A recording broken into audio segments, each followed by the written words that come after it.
లలిత exchange Utsav పాత నగల అదే బరువుకి కొత్త నగలు తీసుకో నగల ప్రైస్ లో 20% ఆదా చేసుకోవచ్చు. డెఫినెట్ గా మీ ప్రతి వైఖరి, మీ ప్రతి అడుగు, ప్రతి ఒక్క అంశం మీరు మమ్మల్ని ఎంత విమర్శ చేస్తా ఉన్నారో ప్రజలు కూడా మిమ్మల్ని అంత గమనిస్తూ ఉంటారు.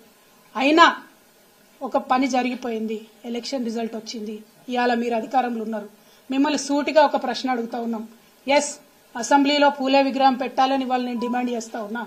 నేను 10 ఏళ్లు బీఆర్ఎస్ ప్రభుత్వం ఉన్నప్పుడు మా ప్రభుత్వాన్ని ఎప్పుడు నేను అడగలేదు కాబట్టి వాళ్ళు పెట్టలేదు. ఇవాళ నేను మిమ్మల్ని అడుగుతా ఉన్నా, సుత్తి లేకుండా సూటిగా ఒకటే జవాబు చెప్పండి. పూలే విగ్రహం అసెంబ్లీలో పెడతారా, పెట్టారా? Simple as that. మిగతా అంశాలు మీరు అభివృద్ధి గురించి మాట్లాడొద్దన్నారు కాబట్టి ఆ డెడ్ లైన్లు చెప్తలే. కానీ కొన్ని రాజకీయపరమైనటువంటి అంశాలు, బీసీ డిక్లరేషన్ వచ్చి మీరు మా కామారెడ్డిలో చేసినారు. ఆనాడు మీరేం మాట్లాడినరు? బీసీల జనగణన అధికారంలోకి వచ్చిన 6 నెలల్లో చేస్తామన్నారు. ఆల్రెడీ 2 నెలలు గడిచిపోయినాయి. ఇంతవరకు మీరు కనీసం ఆర్డర్ కూడా ఇవ్వలే. నా మాటనే జీవో అంటారు కదా, మరి నా మాటనే జీవో అంటే ఈ పాటికి పని ప్రారంభం అయి ఉండాలి.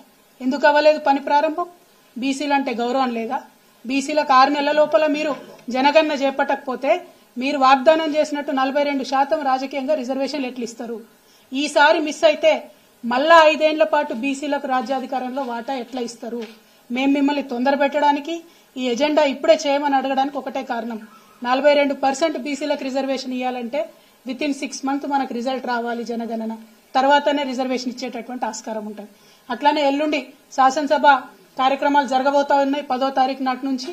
మరి ఆనాడు జరిగే శాసనసభలో ఈసారి పెట్టే బడ్జెట్ లో మీరు వాగ్దానం చేసినట్టుగా బీసీలకు 20,000 కోట్లు కూడా మీరు బడ్జెట్ లో పెట్టాలని చెప్పి ఈ సందర్భంగా నేను డిమాండ్ చేస్తా ఉన్నాను.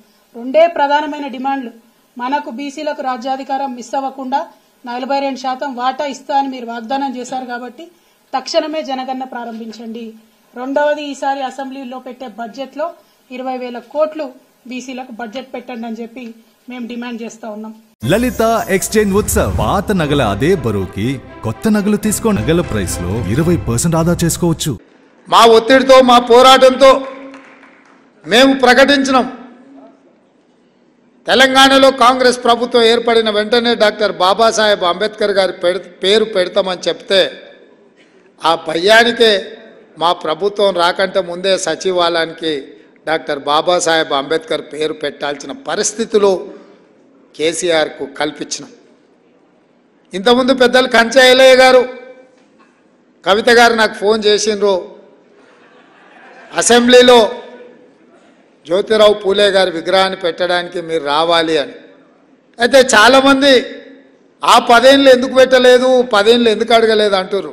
ఆ 10 ఏళ్ళు వాళ్ళ నాయన మీద సంపూర్ణమైన నమ్మకం ఉండి ఈయన దుర్మార్గుడు, ఈయన పెట్టాడు కాబట్టే ఈరోజు ప్రజాప్రభుత్వం వచ్చింది. తప్పకుండా ప్రజాప్రభుత్వం పెట్టడానికి అవకాశం ఉంది అని చెప్పి వినతి పత్రం తీసుకొని వచ్చి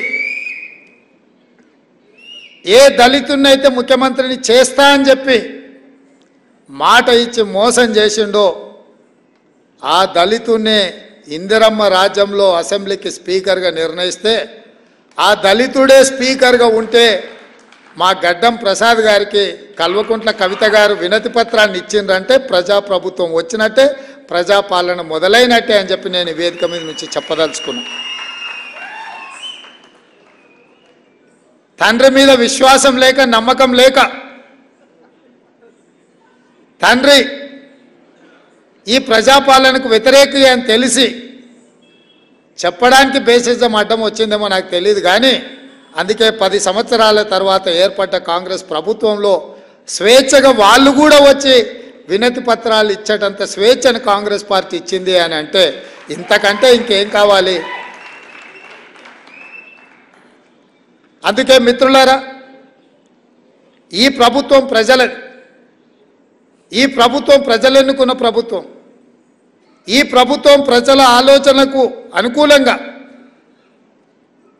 ప్రజల యొక్క అభ్యున్నతి కోసం పరిపాలన నిర్ణయాలు చేయడానికి ఎన్నుకున్న ప్రభుత్వం. తప్పకుండా మిత్రులు చాలామంది ఇక్కడ గద్దరన్న గారి పేరు మీద జిల్లా ఉండాలి, ట్యాంక్ బండ్ మీద గద్దరన్న గారి విగ్రహం ఉండాలి అని ఏదైతే విజ్ఞప్తి చేసినరో వీటన్నిటినీ తప్పకుండా మంత్రివర్గంలో సహచార మంత్రులతో మాట్లాడి ప్రభుత్వం నిర్ణయం తీసుకుంటుంది అని చెప్పి మిత్రులకి ఈ సందర్భంగా తెలియజేస్తున్నాను. అదేవిధంగా గద్దరన్న నాకు చాలా విషయాలు చెప్పిండు. అందులో 2 విషయాలు ఈ సందర్భంగా గుర్తు చేయదలుచుకున్నా, మీతో పంచుకోదలుచుకున్నా. మొదటిది, లిక్కర్ పార్టీ ఒకటై ఉన్నాయి, రాబోయే ఎన్నికలలో నువ్వు జాగ్రత్తగా ముందుకు వెళ్ళాలి అని చెప్పిండు.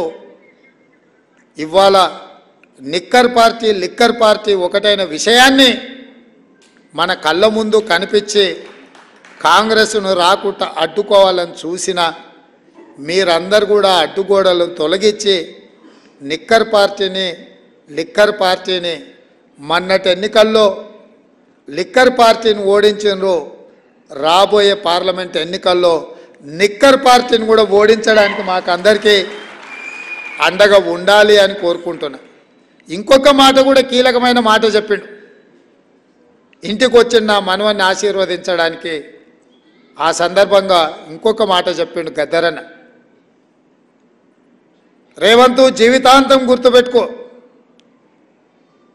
పొలిటీషియన్తో కొట్లాడడం సులువు, క్రిమినల్తో కొట్లాడడం అంతకంటే సులువు. కానీ క్రిమినల్ పొలిటీషియన్తో కొట్లాడడం అంత సులువు కాదు. నీ ఎదురుగున్నోడు క్రిమినల్ పొలిటీషియన్ అనుకుంటున్నావు, కాదు క్రిమినల్ అని చెప్పి కేసీఆర్ గురించి నాకు చెప్పడం జరిగింది. అందుకే ఆ క్రిమినల్ పొలిటీషియన్తో మేము కాదు, మీరందరూ కలిసి వచ్చి తోడుగా ఉండి గద్దెని దించి ఈ ప్రభుత్వాన్ని ఏర్పాటు చేసినాం. ఇవాళ ఏ పని చెయ్యాలన్నా దాన్ని అడ్డుకోవాలన్న ఆలోచన తప్ప ప్రతిపక్ష పార్టీగా ప్రజలకు మేలు జరిగే సలహాలు సూచనలు ఇవ్వడం మానేసి శాపనార్థాలు పెట్టుకుంటూ తిరుగుతున్నారు. ఇట్లాంటి శాపనార్థాలకు కాంగ్రెస్ పార్టీ ఎప్పుడు భయపడదు. కాంగ్రెస్ పార్టీ ప్రజలకు స్వతంత్రం అవసరమైనప్పుడే, ప్రజలకు స్వతంత్రం ఇవ్వాలన్న ఆలోచనతోనే ఈ దేశానికి స్వతంత్రం తీసుకొచ్చింది. ప్రజలు తెలంగాణ కోరుకుంటున్నారు అంటే అన్ని త్యాగాలకు వెరవకుండా తెలంగాణ రాష్ట్రం ఇచ్చింది. ప్రజలు ప్రజాస్వామిక పరిపాలన కోరుకుంటే ఎట్లాంటి ఒడిదుడుకులనైనా ఎదుర్కొని 5 కాదు 10 సంవత్సరాలు సుస్థిరమైన పరిపాలన అందించే బాధ్యత నాది, మా మిత్రుంది.